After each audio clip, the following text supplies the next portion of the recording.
बाहेर पावसाची रिमझिम सुरू झाली की सगळ्यात जास्त आठवण जर कुठली होत असेल तर कडकडीत गरमागरम कांदा भजींची. तशी कांदा भजी बनवायला अतिशय सोपी.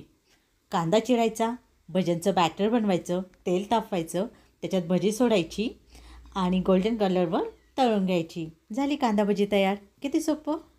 पण प्रॉब्लेम कुठं होतो ना, भजी हवी तशी कुरकुरीत होत नाहीत, तेलकट होतात. त्याच्यासाठी कुठल्या छोट्या छोट्या गोष्टींची काळजी घ्यायची ते इथं मी सांगणार आहे. चला तर मग वेळ न घालवता कुरकुरीत कांदा भजी बनवायला सुरुवात करूयात. सगळ्यात सुरुवातीला मी तर 6 मीडियम साईजची कांदे घेतलीत. कांद्यांची मी टलकरं काढून घेतलीत.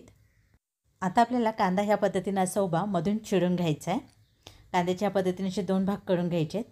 त्याच्यानंतर कांदा तुम्ही ह्या पद्धतीनं असा उभा चिरू शकतात किंवा ह्या पद्धतीनं असा आडवा देखील चिरला तरी चालतो. फक्त काय करायचं ना, कांदा चिरण्यापूर्वी वरचं हे जे देठ असतं ना कांद्याचं, हे काढून घ्यायचं आहे. त्याच्यामुळे होतं काय ना, कांदा चिरून झाल्यानंतर त्याचे एक एक लेअर वेगळे करायला सोपं जातं. त्याच्यामुळे कांदा उभा चिरा किंवा आडवा करा, कांद्याचे दोन्ही पद्धतीने जरी कट केला तरी लेअर्स आपल्याला वेगळे करता येतात. आता मी कांदा उभा चिरून घेते. कांदा चिरताना स्लायसेस त्याच्यात जास्त जाड पण ठेवायच्या नाहीत किंवा खूप पातळ पण करायच्या नाहीत. तर हे बघा, ह्या पद्धतीने एवढ्या जाडीच्या त्याच्या स्लायसेस बनवायच्या, म्हणजे भजी छान कुरकुरीत होतात. लक्षात ठेवा, कांद्याचं हे देठ काढून घ्यायचं, म्हणजे कांद्याची ह्या पद्धतीनं अशी लेअर्स वेगवेगळी करायला सोपं जातं. एक कांदा मी आडवा देखील कट करून दाखवते.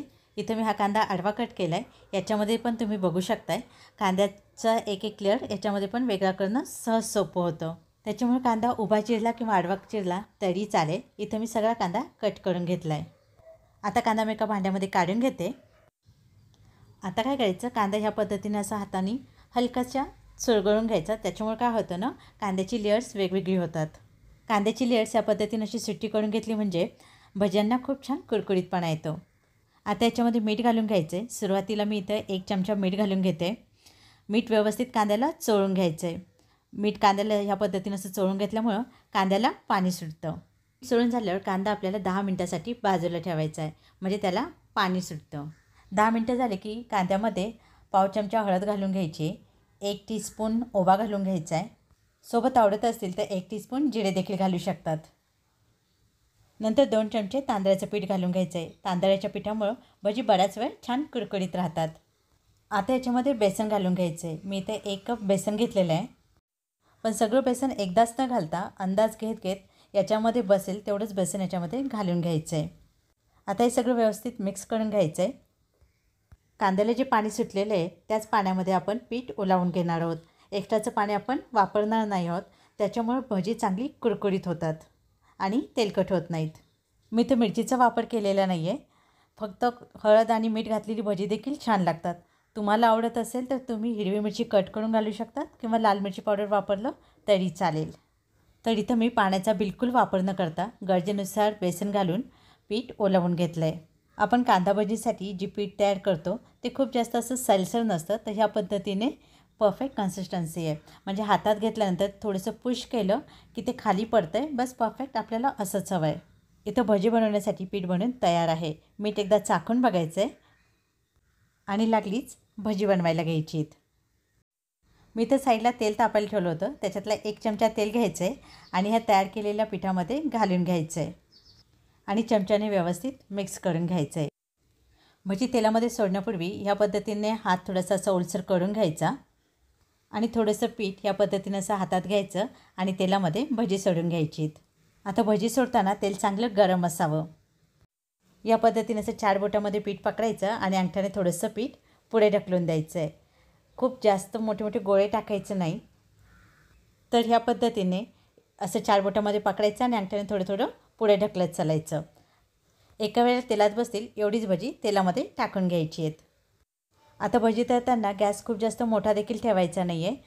याच्यामध्ये आपण कांद्याचा वापर जास्त केलेला आहे. कांदा लवकर जळतो, तेव्हा गॅसची फ्लेम मिडियमच ठेवायची.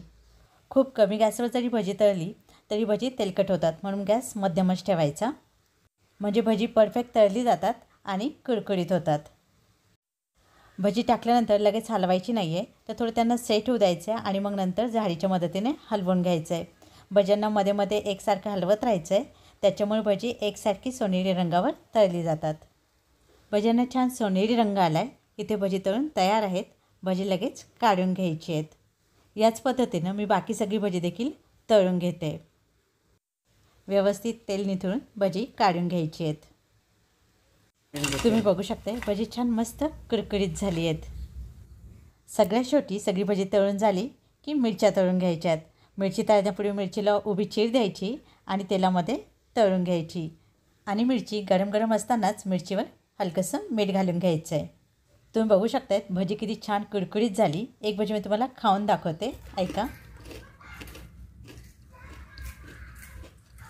परफेक्ट, एकदम मस्त गरमागरम कुरकुरीत भजी आपली बनून तयार आहेत.